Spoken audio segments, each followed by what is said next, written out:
About 17 hours before the deadline, and it looks like the Knicks have made a move. Our Ian right here confirming that the Knicks are acquiring Josh Hart from Portland in exchange for a package including Cam Reddish. The 27-year-old Hart has started every game for the Blazers this year and is averaging more than 9 points and 8 rebounds a game. So, guys, let's dive right into it. Ian, Reddish didn't really have a role on this team. So what are the Knicks getting in Hart? Well, they're getting a rotation player, right? That's what they wanted. That was one of the items as far as the trade deadline goes for them. I don't think they were going to make a deal unless it upgraded and the rotation. And they get Josh Hart here, one of the best rebounding guards in the NBA, a player who can help them win games this year.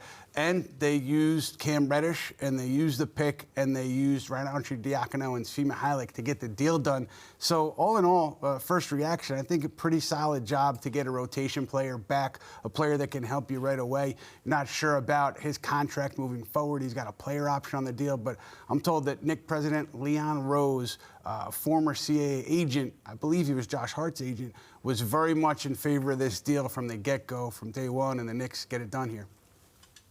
CP, how do you feel about this? I like the deal. It's another deal on the margins for the Knicks right now. And for Josh Hart, he's going to provide some much-needed reinforcements for that Knicks bench and could be a guy who could be closing games for the Knicks. As Ian said, a guy who's an excellent rebounder, about 3.9 assists. So he's going to provide some playmaking. If he's coming off the bench, I like Josh Hart and Emmanuel quickly providing some needed defense for that Knicks second unit. A friend of Jalen Brunson, former teammate at Villanova, and another member of the CAA family. Josh Hart at 6'5" can play 3 different positions, and so he may not be the big wing that the Knicks really need, but he's a guy that he can play big at 6'5", and so he's going to provide toughness and physicality for the Knicks. And as I said, a guy who could possibly close as well. Tom Thibodeau is certainly going to like him. Right, and Ian, we know you're working here right now, but you're also on your phone working, seeing if the Knicks are still going to make any moves. They still have plenty of first-round picks and assets. Do you think that there's going to be more moves coming for New York Knicks? Well, I know that teams have been in touch with the Knicks on Obi Toppin.